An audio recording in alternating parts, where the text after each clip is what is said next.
એક હરણી હતી, હરણી, અને ગર્ભવતી હતી, પણ ભગવાનની ભગત હતી, બહુ સારી ભગવાનની ભગત. એકવાર જંગલમાં ઘાસચારો ચરવા માટે ગઈ અને ભગવાનનું સ્મરણ કરતી હતી. એમાં અચાનક એણે એક શિકારીને જોયો. આ બાજુથી એક શિકારી એને બરોબર સાધીને તીર તાકીને બેઠો હતો. એટલે એને થયું કે હવે મારે ક્યાં જવું. આમથી આમ ફરી, આમ જોયું ને તો વાઘ હતો. આમ જાઉં તો ઓલો મને બાણ મારશે, આમ જાય તો વાઘ આવશે. એને થયું કે આગળ જાઓ. બરોબર એ વખતે દાવાનળ લાગેલો અને આમથી ભડભડ કરતી અગ્નિ આવે કે આમ જાય તો બળી જાય, પાછી વહી જાઓ. પાછી જવા ગઈ ને તો નીચે ખીણ હતી અને નીચે નદી વહેતી હતી. જો નદીમાં પડે તોય મરી જાય. ક્યાંયથી કોઈ ઓપ્શન રહ્યો નહીં. આપણે જ્યારે જીવનમાં કોઈ ઓપ્શન ન રહે ત્યાર પછી કોને યાદ કરી?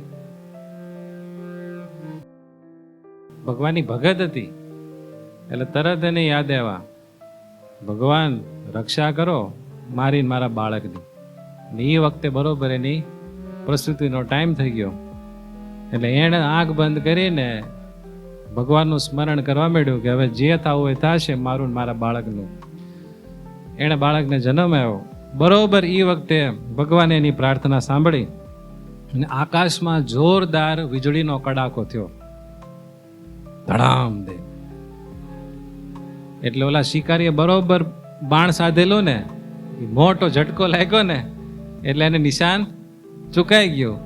જેવું નિશાન ચૂકાણું એટલે એ બાણ સીધું વાગ્યું વાઘને. એટલે વાઘને આંખમાં બરોબર એ બાણ વાગ્યું એટલે વાઘ ભાગ્યો. વાઘને જોયો એટલે શિકારીને બીક લાગે એટલે શિકારી ભાગી ગયો.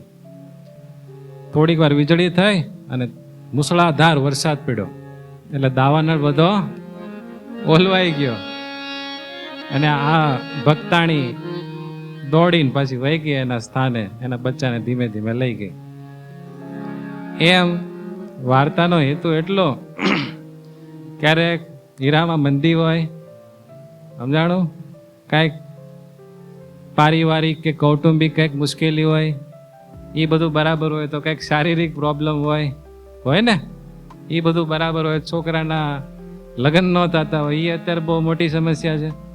એમ ચારે બાજુ આપણે ઘેરાઈ ગયા હોઈએ ને એમ લાગે ને કે હવે ભગવાન શું કરું, ક્યાં જાઉં? ત્યારે ભગવાનનું નામ સ્મરણ કરવા મળીએ ને એટલે ભગવાન બધા રસ્તા કાઢે.